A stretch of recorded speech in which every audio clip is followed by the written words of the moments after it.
بسم الله الرحمن الرحيم الحمد لله رب العالمين وبه نستعين وصلى الله وسلم وبارك على سيدنا محمد وعلى آله وأصحابه والتابعين لهم بإحسان إلى يوم الدين أما بعد السلام عليكم ورحمة الله وبركاته. Tunajirishimira Allah subhanahu wa ta'ala amahoro n'imigisha byuzuye kandi bitunganye bisakare ku ntumwe Muhammadin sallallahu alayhi wa sallam we nabiwe n'abasangirangendo be n'abamukurikiye n'abazamukurikira mu nzira y'ukuri kuzageza ku munsi w'imperuka. Dusaba Allah subhanahu wa ta'ala yuko yazaduha kuba muri abo ngabo, Allahumma amin. Twongeye kugaruka dufata uyu mwanya kugira ngo twongere twibukiranye ku magambo meza y'Uwiteka Allah subhanahu wa ta'ala n'intumwa ye Muhammadin sallallahu alayhi wa sallam. Nanone tureba ukuntu twakongera kwibukiranya ndetse tunakeburana kubera yuko urwibutso rugirira abemeramana akamaro.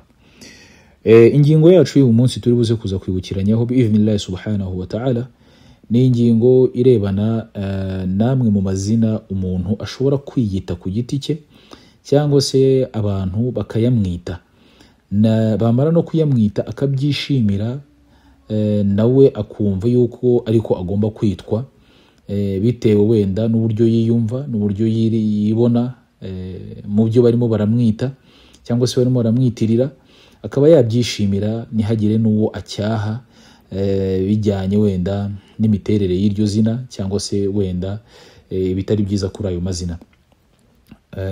Mbere yuko wenda twinjira kuri iyo ngingo, mbere na mbere nuko Uislamu bwatugaragarije yuko atari byiza umuntu kwiyita izina risobanuye ibisobanuro bibi. N'uwaba aryitwa ni byiza yuko iryo zina yarihindura kugira ngo akomeze kwitwa izina ryiza kandi rimuhesheje icyubahiro. N'uwaba nanone yitwa izina rikaba ari izina ryihariye ko ari irya Allah subhanahu wa ta'ala, nta n'umuntu waryitwa kereka hari icyongerewe kuri iryo zina. Dufate nk'urugero, ntabwo byemewe mu Islamu ko umuntu yakitwa Allah, ntabwo byemewe mu Islamu ko umuntu yakitwa Allah, ariko hagize ikiyongera kuri iryo zina, birashoboka yuko umuntu yakitwa iryo zina ntihagire icyo bitwara. Nk'umuntu akaba yakitwa Abdallah, icyo gihe ibi byiyongeyeyo byitwa Abdu biza bikuraho umuziro wo kuba umuntu yakitwa Allah, akaba yakitwa Abdallah bisobanuye umugaragu wa Allah.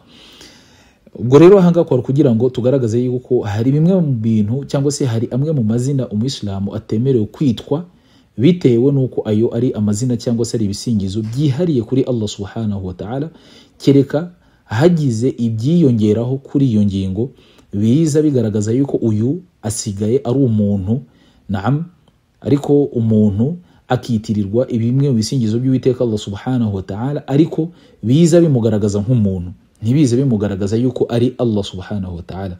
Nk'urugero twari tumaze gufata umuntu uramutse umwise Allah, ni nkaho ushatse kumusanisha n'Uwiteka Allah subhanahu wa ta'ala, cyangwa se ushatse kumwitirira Allah subhanahu wa ta'ala, kandi Allah ntacyo asa nacyo, nta nicyo yitiranwa nacyo mu biremwa yaremye. Ubwo rero uwashaka iryo zina kurikoresha nuko ari manura, nimba twabyita kugabanya ubukana bwaryo kugira ngo abashe kuryitirirwa, akaba yavuga ati umuntu yakitwa Abdallah, iri zina riri hejuru ryuje icyubahiro kandi cyihariwe n'Uwiteka Allah subhanahu wa ta'ala. Rero umuntu kugira ngo aryitwe nuko nkuko narimaze kubikoresha wenda ururimi rw'ikinyarwanda, nuko rigabanyiriza uburemere rifite kugira ngo ribe ryakitwa umuntu. Uburemere rifite uburemere bwihariwe n'Uwiteka Allah subhanahu wa ta'ala. Kugabanya buno uburemere rero nuko wongeraho ikindi kiza cyumvikanisha yuko uyu muntu ntabwo yitiranwa na Allah, ntabwo twamusanishije na Allah, ahubwo twagaragaje yuko ari ikiremwa cy'Uwiteka Allah subhanahu wa ta'ala, twavuga tuti Abdallah cyangwa se Abdullah.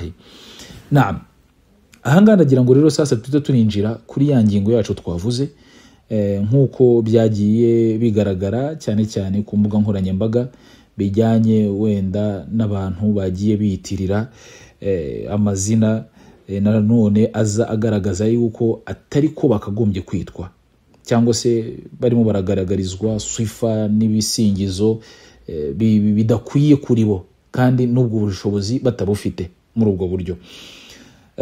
Hagaragaye umuntu wiswe umwami wa Qur'ani, umuntu wiswe umwami wa Qur'ani. Ngira ngo ibi byagiye binyura mu maso ya benshi, harimo abagerageze kubicyaha, wenda nta dalili bagiye bakoresha, ariko ukuri bagiye bakoresha ubwako kurigaragaza. Umuntu kwitwa umwami wa Qur'ani, nimureke rero tugaruke tubanze dusobanukirwe iyi Qur'ani iyo ariyo, dusobanukirwe iyi Qur'ani iyo ariyo, ndetse tunasobanukirwe wenda n'ijambo umwami. Ijambo umwami wenda mu rurimi rw'icyarabu uburyo ki rishobora kuba ryakoreshwa bitewe n'uburyo ki ryagoragojwe. Umwami ashobora kuba umwami nk'umuyobozi uyoboye abantu, cyangwa se umwami ashobora kuba umwami nk'umuyobozi uyoboye ibiremwa by'Uwiteka Allah subhanahu wa ta'ala, mu kubyerekeza mu murongo wenda washyizweho, mu kubiha amategeko n'amabwiriza muri gahunda zisanzwe z'isi. Nanone umwami kuri iryo jambo rishobora kuba ryakoreshwa nka nyirikintu, nyirikintu cyangwa se nyiracyo. Iyi gahunda cyangwa se ubusobanuro bwombi hari aho bigera bikiharirwa n'Uwiteka Allah subhanahu wa ta'ala, bikaba bitemewe yuko amazina yombi yakitirirwa umuntu bitewe n'icyo ushaka kugaragaza cyangwa se n'icyo ushaka gusobanurira abantu. Turafata urugero, ntabwo twebwe ntabwo nakitwa ngo ndi nyiri muntu runaka ngo n'uwanjye. Ashobora kwitwa uwanjye kubera yuko n'umwana wanjye, cyangwa se kubera yuko ni mushiki wanjye, cyangwa se ni umugore wanjye, ariko kuvuga ngo kuremwa kwe no kuba uyu muntu bidhatihi, naam, uyu muntu n'uwanjye, nkaho ari njye wamuremye, nkaho ari njye wamuhanze, nkaho ari njye wamukoze, ibi ngibi byihariwe n'Uwiteka Allah subhanahu wa ta'ala. Twe abantu turaba Allah subhanahu wa ta'ala, nkuko byagaragaye muri Qur'ani. Allah tubwira ati alladhina idha asabatuhum musibatun qalu inna lillahi wa inna ilayhi raji'un. Allah tubwira ati no mu biranga bemera Imana beza nuko niyo bahuye n'ibigeragezo cyangwa se ibibakomere bavuga bati mukuri twe turi aba Allah subhanahu wa ta'ala, ni naho twaje duturutse kandi ni naho tuzasubira.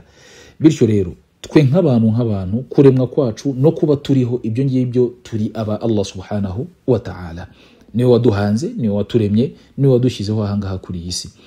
Ariko dushobora kuba twagira umuyobozi wacu mu bantu watuyobora mu kugira ngo atwerekere amategeko, atubwira ati ibi ngibi bigenda gutya, ibi ngibi bikorwa gutya, ibi mubyirinde, ibi ngibi bishobora kuba byashyirwaho ibihano. Umuntu akaba yakitwa gutyo nka Malik, umwami w'abantu muri ubwo buryo, mu kubaha amabwiriza n'amategeko bijyanye n'aho baturiye. Ibyo ngibyo nta kibazo, nta nicyo bitwaye, kubera ko abantu bayoborwa n'abaperezida, bakayoborwa n'abami, bakayoborwa n'abantu bagiye batandukanye, bakitwa ayo mazina, atari ukuvuga ngo twebwe mbese turi aburiya muntu. Icyo nicyo ndakeka nacyo wenda cyumvikanye. Hakaba hari ibyo nanone twe tumaze kuvuga bitemewe yuko byakitirirwa umuntu akabyita ngo nibye, cyangwa se akabyita ngo niwe mwami wabyo, niwe ubigenzura, kubera ko ibyo ntibyashoboka. Urugero rero, nidusobanukirwa Qur'ani iyo ariyo, ahangaha abantu bareta basobanukirwa yuko biriya umuntu yiyise ngo ni umwami wa Qur'ani ni inenge ikomeye cyane, ishobora kuba yamuganisha mu gushaka kwisanisha na Allah subhanahu wa ta'ala, cyangwa se ishobora kuba yanamuganisha mu gushaka kumvikanisha yuko ari we Allah subhanahu wa ta'ala. Qur'ani ni amagambo y'Uwiteka Allah subhanahu wa ta'ala, anagaragaza bumwe mu bumenyi bw'Uwiteka jalla wa ala. Abahakanye ibingibi ni abantu bitwa ba Mu'tazila, bo bagaragaje yuko Qur'ani ari ikiremwa cyaremwe, kandi uvuze ngo Qur'ani ni ikiremwa cyaremwe na Allah subhanahu wa ta'ala, buryo ikintu kijya kuremwa ari uko kitari kiriho, kikaremwa kigashyirwaho. Niba tunemeza yuko Qur'ani ari ubumenyi bwa Allah subhanahu wa ta'ala, hanyuma ukavuga ngo Qur'ani ni ikiremwa, ni nkaho ushatse kugaragaza yuko Allah hari igihe kigeze kugera abaho nta bumenyi afite, nyuma aza kuburema, kandi ibyo ntabwo byakagombye kuvugwa n'umwemeramana uwo ari we wese. Iyo Qur'ani rero iranga bumwe mu bumenyi bw'Uwiteka Allah subhanahu wa ta'ala, wa ilmuhu wasi', kandi ubumenyi bwa Allah buragutse kurusha iyi Qur'ani. Rero ibi ni bumwe mu bumenyi bw'Uwiteka Allah subhanahu wa ta'ala, Allah yaduhaye nk'abantu mu kugira ngo dukoreshe mu kumugaragira, mu gukuramo amategeko, amabwiriza, ibituyobora n'ibindi bigiye bitandukanye. ngaho ubwo ngubwo utekereze aho umuntu yifata akavuga ati ngo ni umwami w'ubumenyi bwa Allah subhanahu wa ta'ala, ni umwami w'ubumenyi bwa Allah subhanahu wa ta'ala, bimaana niwe uyoboye. Ubuno nitujya kugendera kuri za maana ebyiri bya bisobanuro bibiri twatanze, umwami bishobora kwitwa nyiri kintu cyangwa se umwami bishobora kwitwa umuyobozi w'ikintu. Ngaho rero izi maana ebyiri tuzifate tuzishyire kuri ririya zina umuntu yiyise umwami wa Qur'an. Nitujya kuvuga ngo ni umwami wa Qur'an tugende kuri maana yo kuvuga ngo ni umuyobozi, ni ngaho kuvuga ngo ni umuyobozi wa ilmu ya Allah subhanahu wa ta'ala. Wowe nk'umuntu ni gute uyobora ilmu ya Allah subhanahu wa ta'ala? Subhanallah, wowe nk'umuntu ni gute uyobora ilmu ya Allah subhanahu wa ta'ala? Nitujya kuvuga ngo umwami bisobanuye nyiri kintu, ni ngaho kuvuga ngo wowe nyiri bumenyi bwa Allah subhanahu wa ta'ala, nkaho ari ubugenzura, nkaho ari waburemye, nkuko wenda ba Mu'tazila bajya babivuga. Ubwo rero umuntu kwiyita ngo ni umwami wa Qur'ani, iyi ni inenge ikomeye cyane ishobora kuba yamuganisha mu kwisanisha na Allah subhanahu wa ta'ala, cyangwa se mu gushaka kugaragaza yuko hari ibyo agenzura mu bumenyi bwa Allah subhanahu wa ta'ala, cyangwa se niwe nyirabwo. Ubwo rero umuntu wiyise iri zina, nubwo byagaragaye yuko yagerageje gutongana n'abantu no gushaka kugaragaza yuko afite ukuri ko kwiyita iri zina, iki kintu agitekerezeho, kereka nimba ari umwe mu bantu bemeranya yuko iyi Qur'ani ari ikiremwa cya Allah subhanahu wa ta'ala. Ariko nimba twese turi kuri madhhab cyangwa se turi ku murongo mwiza wa ahlu sunna wal jamaa, no kwemera yuko iyi Qur'ani ari ubumenyi bwa Allah subhanahu wa ta'ala, na magambo y'Uwiteka Allah subhanahu wa ta'ala, ntabwo ari amagambo y'intumwa Muhammadin sallallahu alaihi wasallam. Iyi Qur'ani na magambo y'Uwiteka Allah subhanahu wa ta'ala azagaragaza bumwe mu bumenyi bwe jalla wa ala. Hanyuma umuntu akaza akavuga ati ngo ni umwami wa Qur'ani, uri umwami w'ubumenyi bwa Allah subhanahu wa ta'ala. Wala yaliqu lilmuslim an yaqula mithla hadhihi alkalam almutahafita, nta nubwo byari bikwiye kumwemera Imana kuvuga amagambo nk'aya ngaya ateye isoni, anateye ubwoba muri buno buryo. Cyangwa se umuntu kwiyita ngo niwe nyiri bumenyi bwa Allah subhanahu wa ta'ala, hanyuma banakwibutsa ugatongana. Yahe, umwemera Imana ahanga ntabwo ariko byakagombye kugenda. Ahanga nkaboneraho no kuvuga ko hari n'ibijya bivugwa yuko hari abantu biyitirira andi mazina akaba yakita ngo ni umuyobozi wa Qur'an. Umuyobozi wa Qur'an gute? Allah muri Qur'an aratubwira ati alif lam mim, muri suratul Baqara, alif lam mim dhalika alkitabu la rayba fihi hudan lilmuttaqin. Iri jambo hudan lilmuttaqin, iyi Qur'ani ni umuyoboro ku batinya Allah subhanahu wa ta'ala. Nuvuga ngo niyo iyobora abatinya Allah subhanahu wa ta'ala. Hanyuma umuntu akagaruka akagaragaza yuko iyi Qur'ani ari we uyiyobora. Ni gute wowe uyobora Qur'an? Niyo yakagombye kukuyobora, ntabwo ari wowe uyiyobora. Bityo rero hakaba hari ibintu umuntu atakagombye no kujya kuburanira, no kujya kurwanirira ngo babimwite, cyangwa se ibisingizo nk'ibyo babimuhe. Rero na rimwe n'umuntu yajya no kubiburanira bikanagaragaza bikaba byanagaragaza ukwiyumva no kwibona, kandi bitakagombye kubaho muri ubwo buryo. Abantu bashobora kuyitirira ibintu bigaragaza yuko barimo barayobora gahunda z'abantu bahuriye wenda kuri Qur'an, gahunda z'abantu bahuriye kuri Qur'an. Umuntu ashobora gushaka kwiyita ngo ni umwami ariko wa gahunda z'abantu bahuriye kuri Qur'an. Wenda hari uwavuga ati ngo ni umwami w'abasomyi ba Qur'an. Haturumva yuko ni umwami arashaka kwiyita umuyobozi w'abantu, ariko ntagiye kwiyita umuyobozi wa ilmu ya Allah subhanahu wa ta'ala.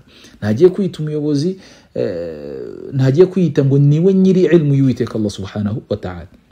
Ubwo rero mu buryo bwari bwo bwose iki ngiki cyumvikane muri izi nzira yuko Qur'ani ntabwo yakagombye kwitirirwa umuntu ayita ngo ni umwami wa Qur'ani. Ahanga birasaba gusobanukirwa iyi Qur'ani iyo ariyo dufite, nkuko twagaragaje madhhab z'abantu bitwa ba Mu'tazila kuri Qur'ani. Rero kumwemera Imana iri zina rwose yakagombye kuryamaganira kure no kuryanga yuko ryakitirirwa umuntu uwo ari we wese. Tugiye kuvuga ngo umwami wa Qur'ani yaba ari Allah subhanahu wa ta'ala, kuko niwe nyirayo, ni nawe wayiduhaye, wenda ni nawe uyiyobora, nkuko nawe uyobora ubwenge bwawe ukaganira, nimba ari ukubuganiriza, nimba ari ukubugenza gute.